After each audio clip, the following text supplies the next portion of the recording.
Won't you take me home? Give me wings to fly. We can run away. Castle in the sky. Won't you take me home and give me wings to fly?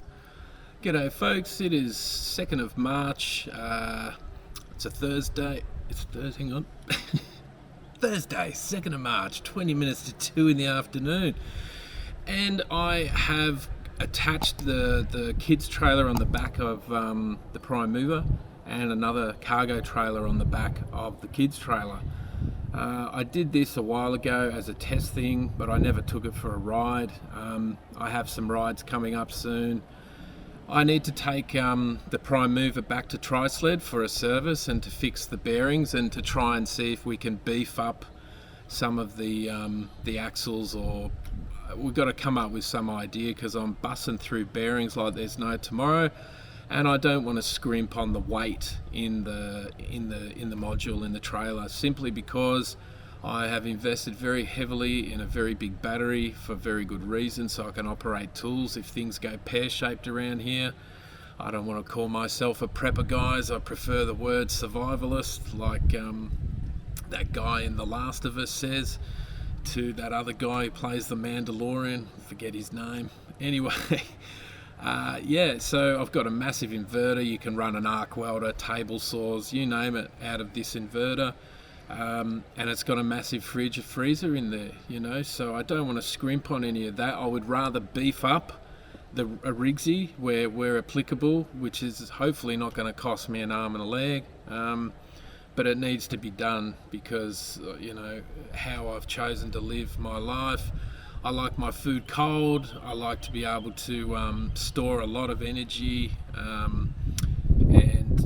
and I need an inverter if I'm going to run tools out on the road. If things go pear-shaped around here and I need to be mobile like all the time, I'm going to need to take some tools, or when I get access to tools, I'm going to need to you know, either charge their batteries or plug their lead into the inverter. So that's the plan. So anyway, I'm going down to my son's tomorrow, and I'll be there for the next couple of days, maybe a week or so. And I want to test this, the prime mover with the two trailers on the back. It's about 36 k's to my son's house from here, and I want to give this a good test before I leave from here in a few weeks' time to make my way to my mate T-Man's house in Yanakie. I will be going down the rail trails, Great Southern Rail Trail. I need to ring the South Gippy Council first to find out whether that bridge near Nyora has been finished, so I can start at Nyora and go all the way through to Foster, and then go down Black Swamp Road to my mate T-Man's house that way. It'll take a minimum of 2 days because this is a lot slower than the trike, and but it'll be a lot faster than how it would be with the rig on the module trailer on the back. So that's the plan. And then from T-Man's house, I borrow his car and trailer, and I stick the prime mover on the trailer. I take it to Ben's, leave it there. Ben has a look, rings me, tells me what it's going to cost, what he wants to do, and I say yay or nay to, I'll be saying yay obviously, and then when it's finished I take T-Man's car and trailer back and pick it up, and then I ride back from T-Man's with the new improved system. Oh yes. Alright, without any further ado, let's take this thing for a spin. We'll just go over to an oval, do a few laps. I'll get the drone up, do a bit of on me, forward, all that sort of thing. And then I'll take you around and give you a skinny of around the thing. I've just loaded it up with a few basic things just to give it some weight. I've still got a bit more stuff to go in there, clothes and a few other bits and pieces. So we'll do that. Alright.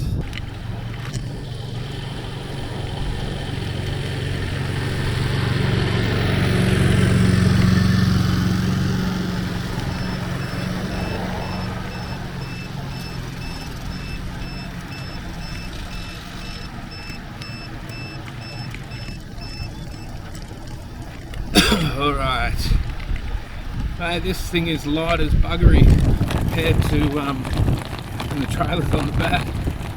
I mean, I don't even have the electric motor on. how light it is. It's like, sorry for the wind, I don't have my microphone on or the windsock. But this is just a test. I may not even upload any of this. Wait and see. So far so good. No problems. This would be a good configuration to go down the Great Southern Rail Trail in. But the issue is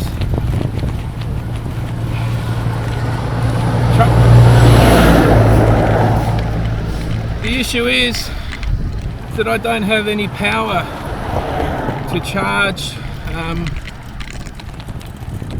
my devices other than a crappy little power bank which might charge my phone twice. So I would be without my computer for a couple of days on the road until I'd gotten to T-Man's house, which is what it is. I mean, I can take the hard drive with me, and all the filming that I do, I can quickly put it into the computer without the power just by using the laptop's battery, and then get to T-Man's house and do all the editing there. So that'll be the plan, and I only need 2 days worth of food. Don't need a whole lot. Big truck coming up behind, you'll see that. In my way. Good on you, buddy. Truck drivers around here are very good guys. I've never had any issues with any truck drivers around here at all. They're all very kind and give me a wiper. Oh dear, I do believe it's going to start pissing down rain. Oh well.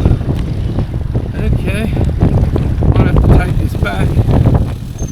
Yes, we'll do one lap around the oval because I want to give it as good a little go as I can before I head off tomorrow. That kind of thing. Right, boy, yeah, I guess we'll go around that way. We'll go around this way. Yes. I got some new ideas for a new trailer for the Magnum Trike. Hopefully I'll be able to Frankenstein these two trailers on the back. I'll put a mock-up up in this upload to give you an idea.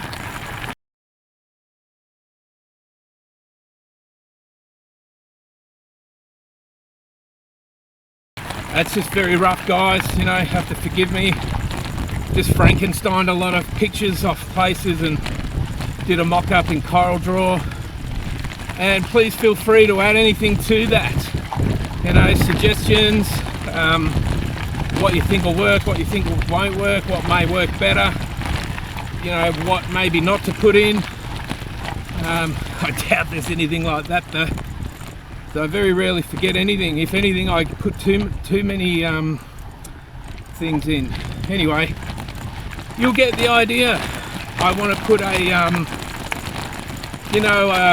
the roof boxes on cars, the cargo boxes, the capsules that go on the roof racks of cars.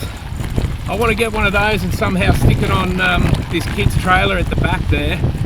But I've got to remove some of the bars and work out a system how I can attach it to the current configuration. I mean, this kid's trailer, it's not waterproof, guys. It's not really good for as a cargo trailer, how it's currently set up, so I have no problem Frankensteining that and making it into something better kind of thing.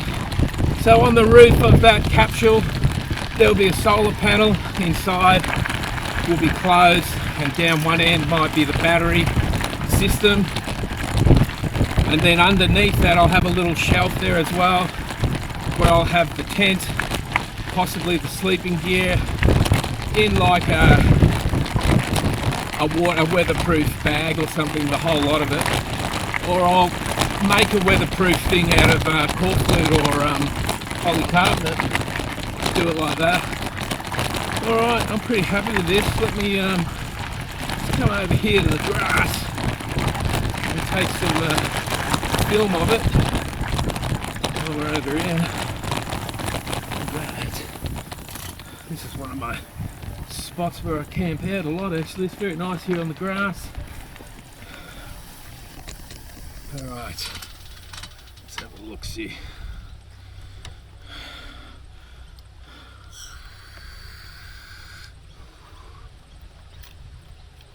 Oh yes, alright. Oh yes. Let me take these shades off so I can see what the fuck it is I'm doing. Put my glasses on. Okay, hang on. Okay, so let's give it a bit of a look. This was my very first cargo trailer, guys, that I was trying to go around Australia on with that as well. I got as far as Broome and Derby. Bit of a story there, but I'll save that for another time. But I cut off the swing arm that used to have a swing arm which would go to either side of the axle on the back wheel of a two-wheeler.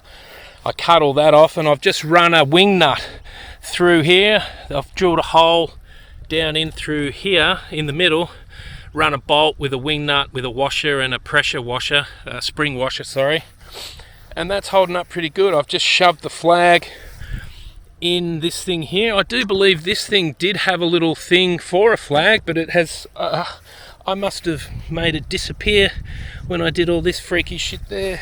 Anyway, and I don't know if you know, guys, but this here is basically the same attachment point that the Magnum Trike has got on it, but this on the Magnum Trike is connected to the axle bolt, I believe.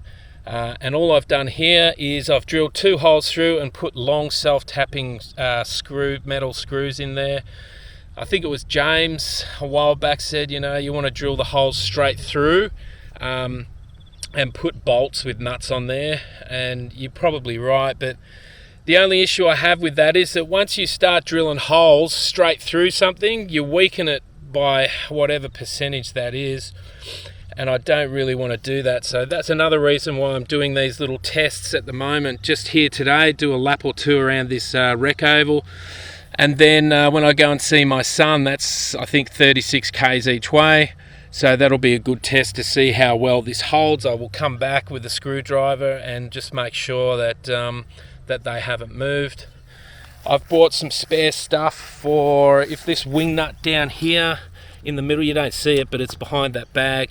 If that wing nut goes, I've brought some spare nuts and shit in here, just in case. So that's pretty good. I mean, it looks bare pack bones, doesn't it? Without the trailer on the back.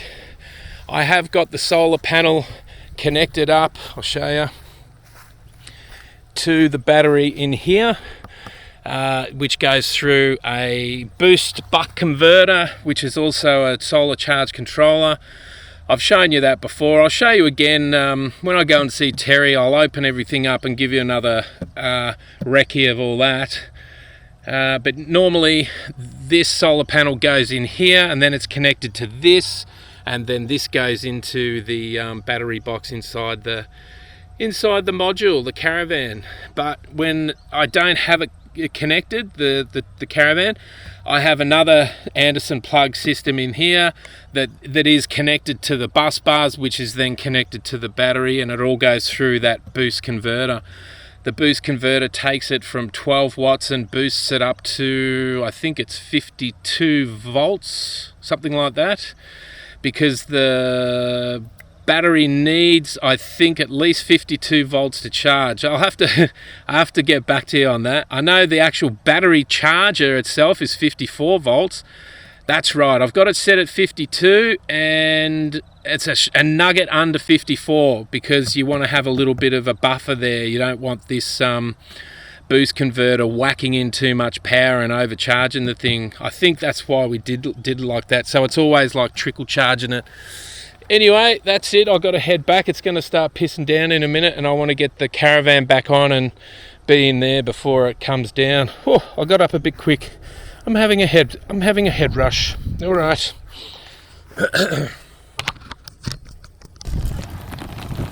Alright, I've just turned on the electric motor. I just want to see how well that copes. I'm sure it'll cope fine because there's hardly any weight on the back.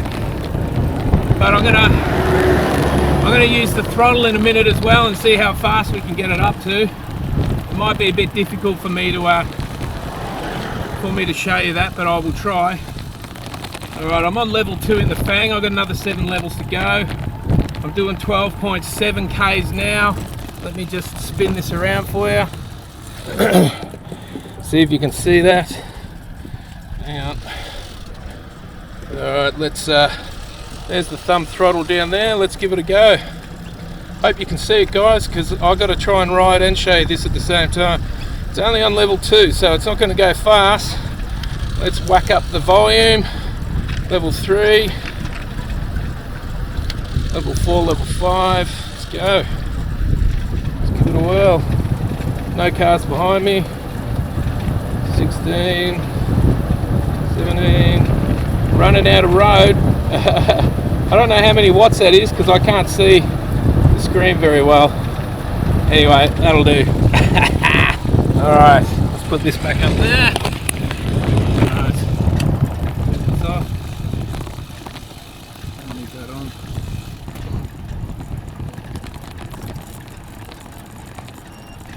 Alright. Not sure about the angle of this camera. I did move it from how it was the other day. It actually sticks out a bit further now, but still not as far as the side mirror, so it should be alright. I will know when I go to edit this in a minute if I need to move it again. It might be up a bit high, it might need to angle down a bit more. We'll see. We will see. Stop recording.